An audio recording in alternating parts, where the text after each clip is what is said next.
So then you said the Oscars. It was so fascinating. I was thinking about this the whole time. I was like, this is podcast gold. So he's talking about, he finds out he's not going to host the Oscars, and he's really sad. And he's like signing these autographs for his irresponsible tour. It's like, I was going to be the third black host of the Oscars ever. I was going to be in this rarefied air. And his buddy's on. He's like, actually, you were going to be the fifth. There was somebody else co-hosted.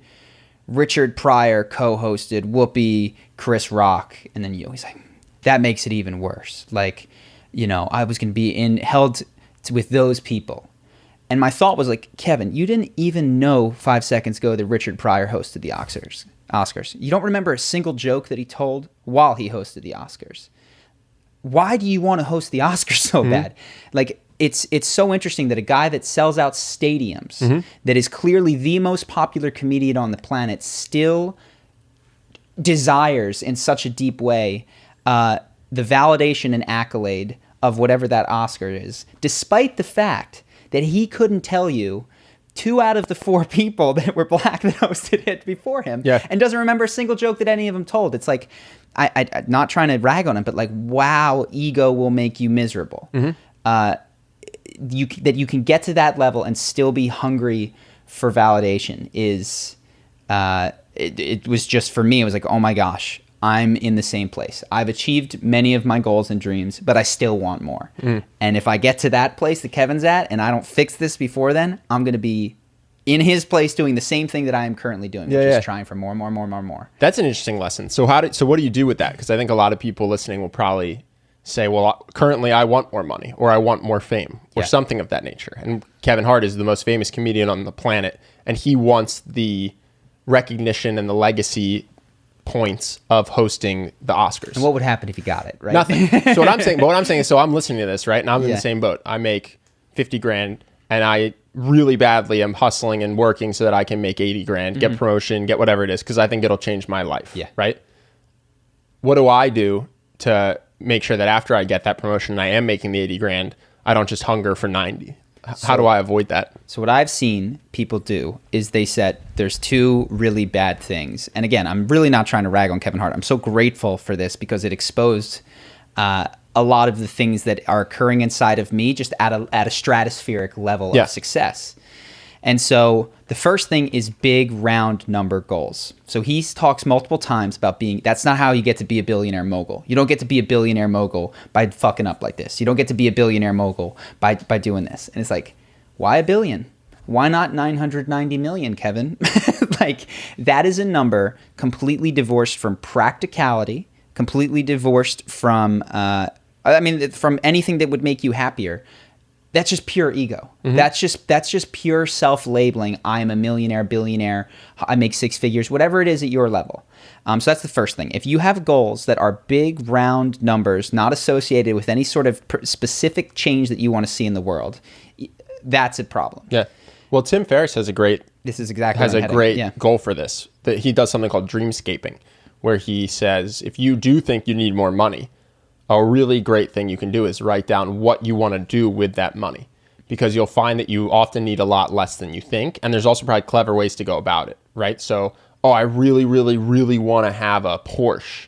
Okay, well, that's not $10 million. It's a couple $100,000. But 2, you can lease it. You can rent it for a day. There's all these things you can do. It makes you realize that what did we come up with? $3,000 a month, right? When we wrote down our dream life. That was when I had $1,000 of student loans too. It was.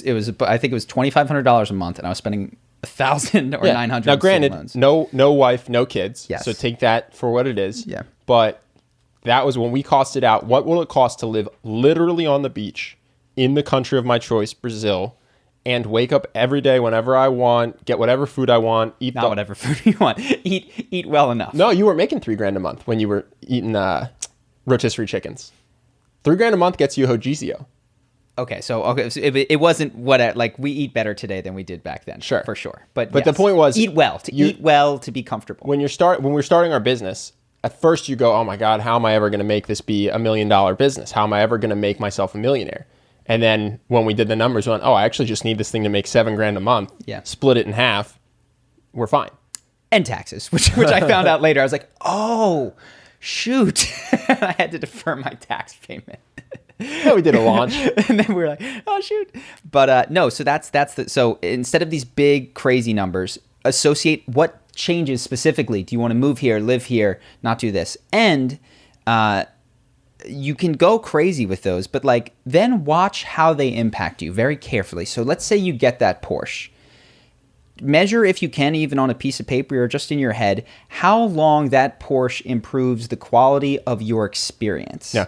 And what you will find is that it doesn't for very long. With rare exception, there's a couple of gearheads out there that, that Porsche will just light them up for years and years to come. But the majority of people that drive nice cars have stopped getting the expected benefit. Sure, or certainly true of something like a Rolex, let's say, which I think is very often with that kind of material possession. It feels very good the day you buy it.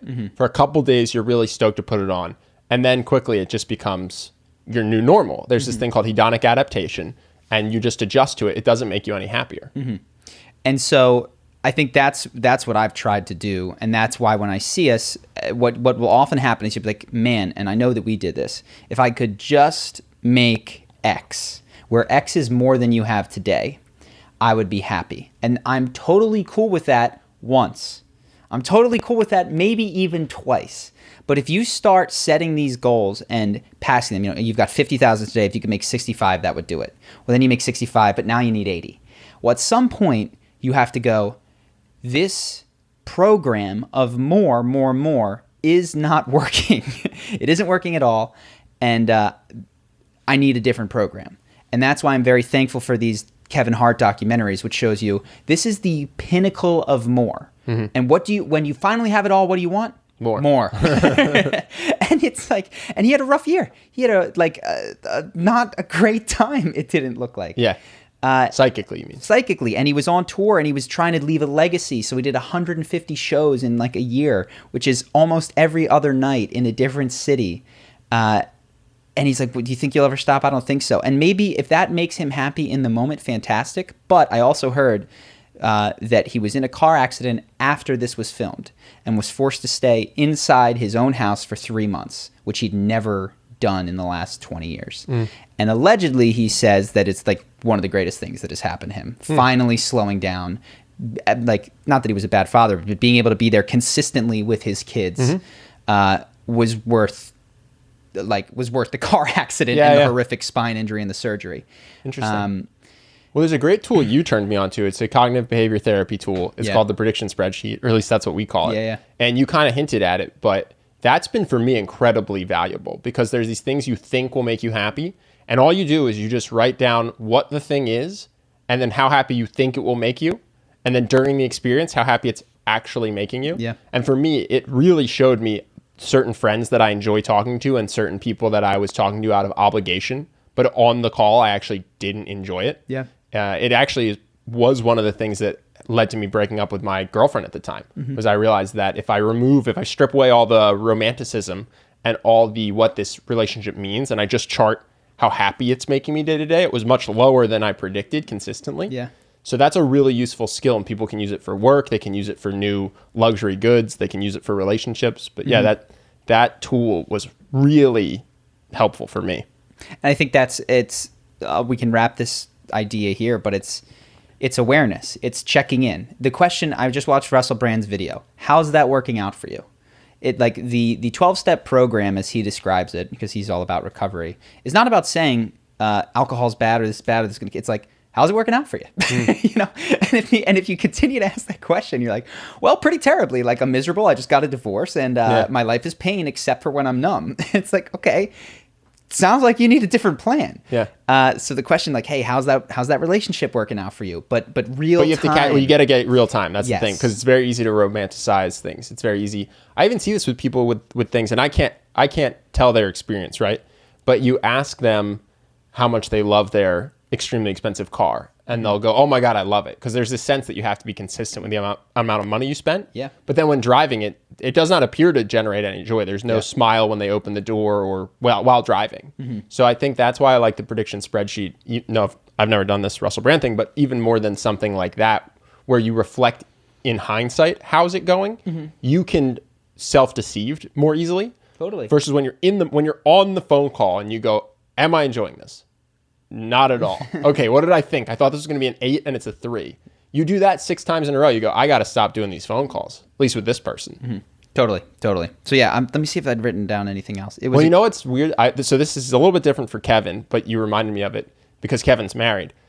The sex tape scandal, I feel like is kind of over. I feel like society has gotten comfortable with the idea that people have sex. And even Kevin with his cheating got way less backlash than with his homophobic tweet. Yeah. And I think it's so interesting because if you think about Paris Hilton, Kim Kardashian, even Justin Bieber with his dick pic, like the whole world saw them naked and no one cared. And then it's got to the point where people will have these blackmails and they'll just go, fuck it, I'll release it myself. There was a woman who people think it might have been a publicity stunt. She said she was getting blackmailed and then she just said, I'll release it myself. And it coincided with the week of her book launch. Yeah. And she was ever in the news. I'm not saying it was, but that seems different than what it used to be. It used to feel like these things were scandals, that it reflected badly on your character if you were caught on video having sex. Totally. And now today, it seems like it's neutral to positive. I was blown away by how little the public, at least the media, cared about Kevin Hart's affair. No, not at all. Especially in sharp comparison to the tweet. Because what you could... this is one way to look at it, is Kevin Hart sent out that tweet in 2009. Maybe it upset someone on that day, but Kevin Hart also wasn't very famous. Maybe it upset no one on that day. Maybe if people hadn't dug it up, nobody would have ever been hurt by it. Okay, so nobody was hurt by this, potentially.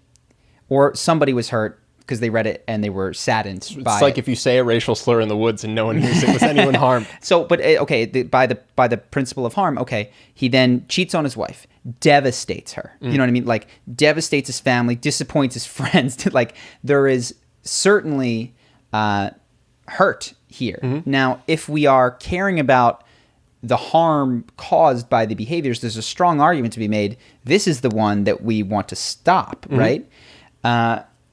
But the other one got echoed and said, oh, remember he did this? As opposed to, like, you could have just blasted him on air and be like, hey, to everyone who's ever been cheated on, remember Kevin Hart? Does that make you sad? Does he remind you of your husband who cheated on you? Because he's a cheater? Yeah. Like, are you all upset and enraged now that he did that? It's he definitely wasn't going to lose the Oscars over cheating on his wife. No, not even close. Yeah. Not even close. So it's curious. I don't know what it means, but I had a similar, we've mentioned this before, thought with the Logan Paul suicide farce, which is like, nobody's interested in why this person committed suicide. Maybe they had a bully. Maybe they had a boss that was grinding them down, like that French company that we talked about. We could make a systemic change that could, no, let's just kill Logan Paul. So anyway, very interesting. Check it out. I have some other stuff written. Do you want me to hit mine or do you have more? I have one.